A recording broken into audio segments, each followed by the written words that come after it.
성부와 성자와 성령의 이름으로. 아멘. 우리 주 예수 그리스도의 은총과 하나님의 사랑과 성령의 친교가 여러분 모두와 함께. 또한 사제의 영과 함께. 오늘은 6월의 마지막 주일, 연중 제13주일이며 특히 바오로 베드로 대축일을 앞둔 주일이어서 교황 주일로 지냅니다. 특히 우리 교황 프란치스코에게 건강과 하는 일에 대한 주님의 섭리와 은총이 함께 하시기를 기도합니다. 주님께서 여러분과 함께. 또한 사제의 영과 함께. 마르코가 전한 거룩한 복음입니다. 주님 영광 받으소서. 그때 예수님께서 배를 타시고 건너편으로 가시자 많은 군중이 그분께 모여들었다.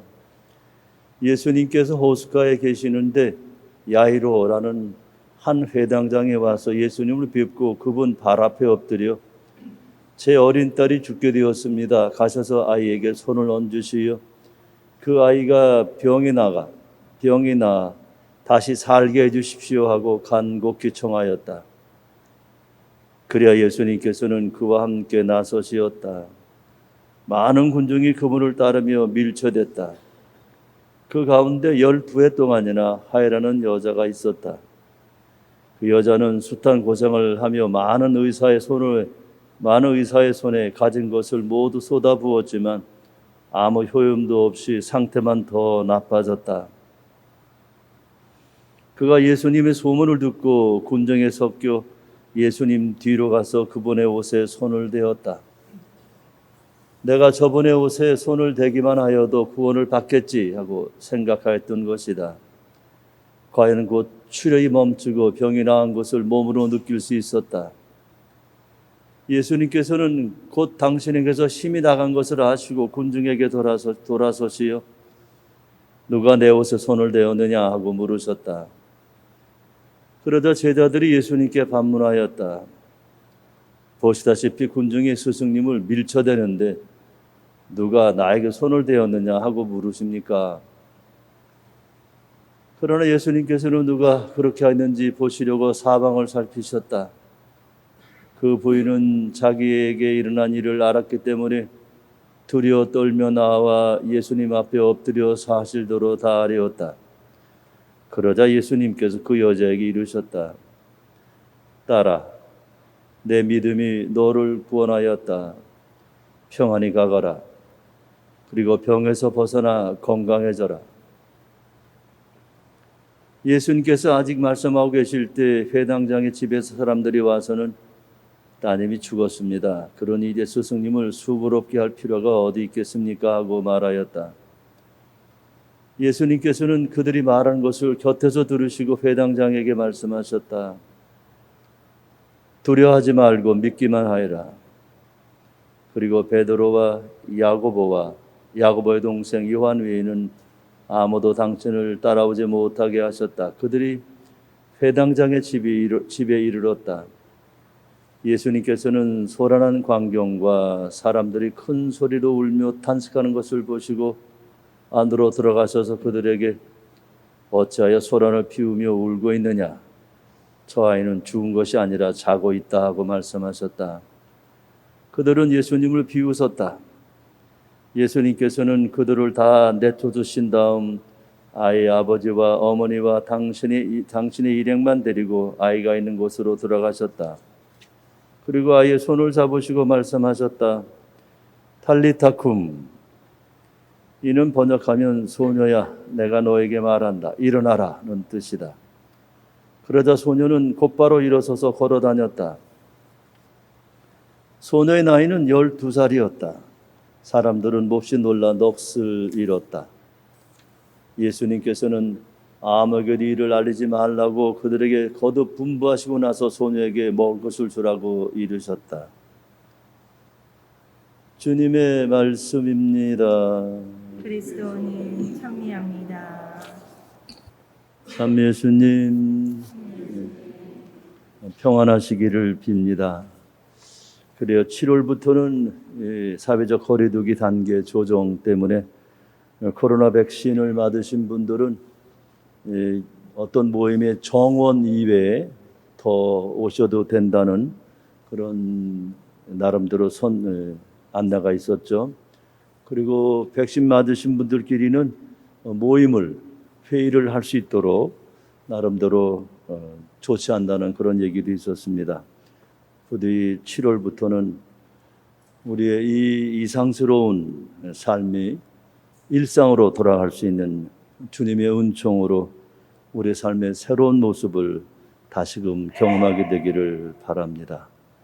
모두 평안하셔서 이 어려운 고비를 잘 넘기게 되기를 바랍니다. 오늘 우리는 두 가지 기적에 관한 이야기를 마르코 복음사가가 전해주어 들었습니다.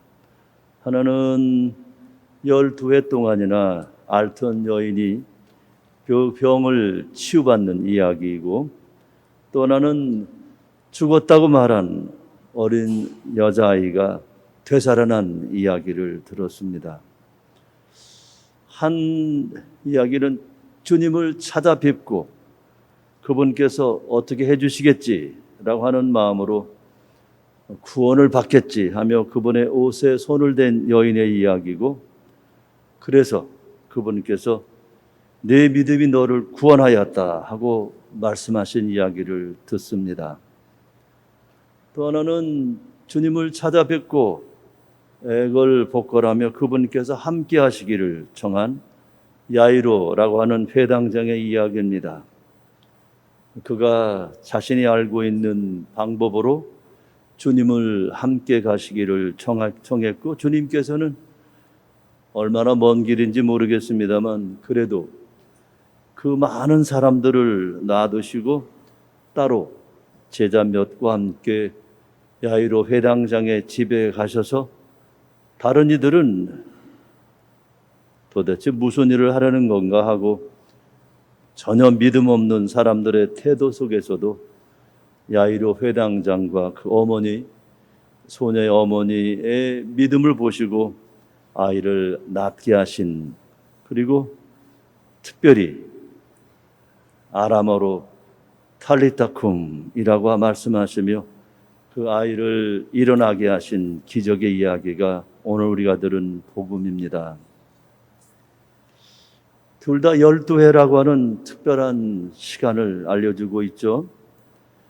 그래요. 12회 동안이나 앓고 있었으면 정말 오늘 복음에서 말한 얘기대로 많은 의사의 손에 가진 것을 모두 쏟아부었지만 아무 효험도 없이 상태만 더 나빠졌다고 하는 이 상태의 여인이 절망 속에 그래도 주님을 찾아 나선 그런 이야기가 더욱더 감동적입니다. 또한 아마 외동딸인지 잘 모르지만 아직 어린 여자아이를 둔 부모로서 그 여자아이가 앓기 시작했을 때 어떤 일이든 아이를 위해서 베풀지 않았을까. 그러다가 어쩔 수 없이 주님을 찾아 나선 회당장의 이야기가 또 아주 나름대로 감동적입니다. 그래요.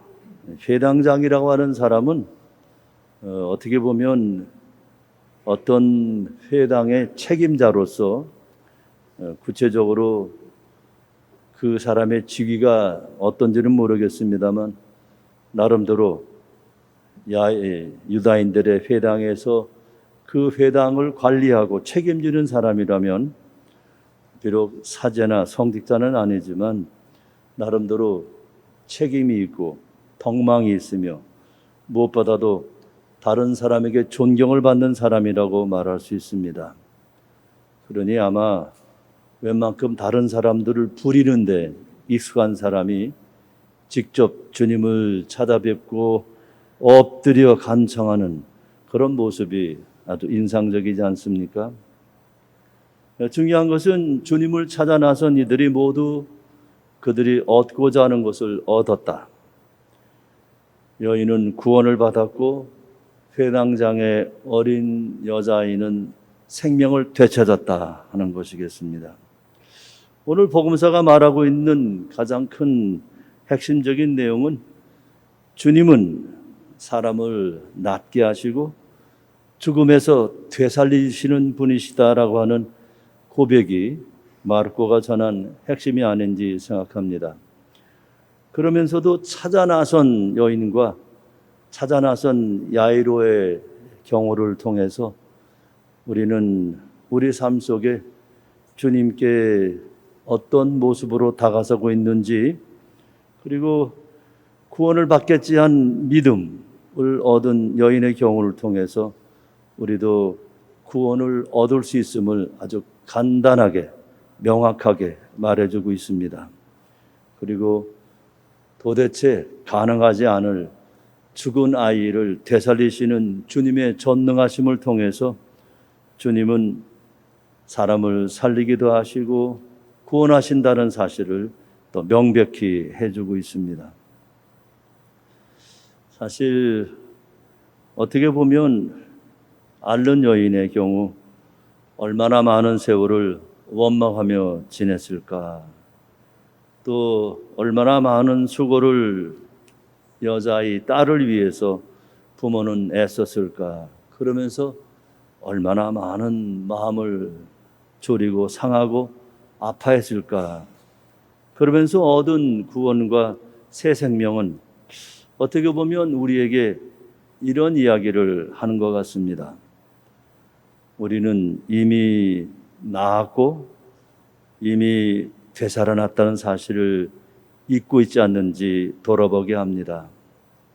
어느 누구든 아플 수 있고 어느 누구든 죽음에 처할 수 있는 그런 상황에 하느님, 그분께서는 우리에게 생명을 주시고 우리와 함께 하시며 무엇보다도 우리에게 구원을, 그리고 죽음에서 영원한 생명으로의 주인이시란 사실을 말해주고 있습니다. 그래서 이렇게 말하는 사람에게 주님은 또 다른 방법으로 말씀하시는 듯합니다. 처음부터 앓게 하지 마시든지 아니면 여자아이를 건강하게 만드시지. 그러나 우리는 다른 성서에서 하신 말씀을 잊지 말아야 합니다.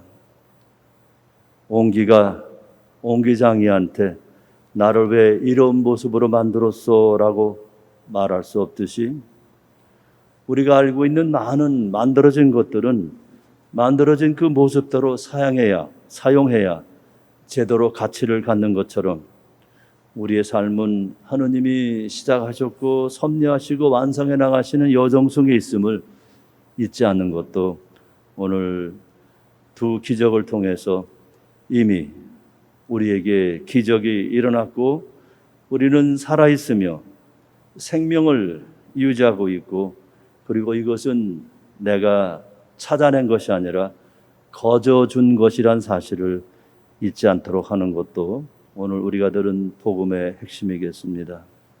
참 예수님, 그래요. 주보 가운데 흰색 종이가 있는데 그동안 요한 바오로 2세 교황 기념관에 필요한 여러 가지 수입 지출 현황을 여러분께 보고 드립니다. 여러분들이 내주신 금액이 4억 1,100만 원 정도, 그리고 사목기금에서 5천만 원을 이제 대부를 받았죠. 그래서 4억 6천만 원인데 이제 쓰고 남은 돈이 얼마 되는지 그렇게 나와 있습니다. 그리고 소성전을 만드는데 들은 비용 예외에 소성전 내 성물 준비 현황을 이렇게 그 다음 페이지에 알려드렸는데, 우선 성 요한 바오로서 2세 교황님 성상을 만들기로 계약을 했고요. 또 우재건 카스팔 작가를 통해서 14처와 제대 뒤에 있는 고상을, 십자고상을 계약을 했습니다. 그리고 파이프 올겐 박상률 사무엘이라고 하는 파이프 올겐 마이스터를 정말 우연히 만나게 돼서 그분의 첫 작품, 그러니까 그분이 마이스터가 되기 위해 그 허락받는 그런 작품을 우리 성당에 설치해 주기로 하셨습니다. 그래서 사실은 이 파이프 올겐이 웬만하면 한 1억이 훨씬 넘는 거의 뭐 2억 가까운 돈이 되는 건데 이 사무엘 형제는 자기 작품을 성당에다가 이렇게 모시는 거로, 그러니까 그 양반은 그런 생각하시는 것 같아요. 언제든지 볼 수 있는 작품을 자기 집에 놔둬봐야 소용없으니까 성당에 놔두고 나름대로 관리도 하고 함께하게는 그런 기쁨을 가지고 올겐을 거의 그냥 봉헌해 주셨습니다. 감사드립니다. 그리고 우저건 가스팔 작가는 14처를 제가 잘 못 알아듣는데 하여튼 우리 자개로 만드는 그런 거로 작품을 만든다 그러는데 하여튼 이렇게 계약이 돼서 빠른 시일 내에 성당에 모시게 될 것 같습니다. 그렇게 되면은 이제 감실에 들어갈 여러 가지 성작, 성합 세트 등을 준비해야 되는데 아시는 것처럼 성작, 성합이 우리나라에서 구하는 게 그렇게 어려운 일은 아닌데 이왕이면 저 좋은 거를 그러기 위해서 혹시 코로나 바이러스가 좀 가라앉으면 직접 외국에다 주문해서 가져오지 않을까 하는 그런 마음에서 아직 망설이고 준비하지 못하고 있다는 것 알려드립니다. 그래서 성물 준비 비용이 대개 2억 4천 정도 모자란 거로 돼 있는데 그렇진 않고요. 앞에 나와 있는 대로 소성전에 들어갈 성상 제작금 계약금하고 14처 계약금 그리고 파이프 올겐 계약금을 지불했으니까 그 돈은 이미 지불한 거로 돼서 모자르는 2억 4천에서 빼게 되면 대개 한 1억 한 얼마 정도 부족합니다. 그래서 여러분들 다 끝났다고 그냥 손 놓지 마시고 한 분 한 분 우리 소성전 기념관 하는데 함께 해주시기를 청하는 마음에서 자세하게 그동안의 경비 내역을 보고해 드렸습니다. 그래요. 본당 알림 오른쪽에 보면 7월 1일부터 예방접종을 완료하신 분들은 미사 참례 인원수 제한에서 제외되고 소모임이 가능하게 되니 하면서 이제 모임에 대한 안내를 했는데 소모임을 시행하고자 할 경우에 반드시 사무실에 확인을 해 주시기를 부탁드리는 그런 내용으로 주보에 냈습니다. 다른 사항은 주보를 함께 해 주시기 바라고 여러분의 정성 어린 교모금, 헌금, 부원금으로 성당을 잘 유지하고 있다는 것 알려드렸습니다. 감사합니다. 기도합시다. 주님, 저희가 봉헌하고 받아 모신 성체로 저에게 새 생명을 주시고 저희가 사랑으로 주님과 하나 되어 길이 남을 열매를 맺게 하소서. 우리 주 그리스도를 통하여 비나이다. 아멘. 주님께서 여러분과 함께 또한 사제의 영과 함께 전능하신 천주 성부와 성자와 성령께서는 여기 모인 모든 이에게 축복을 내리소서. 아멘. 주님을 찬미합시다. 하느님 감사합니다.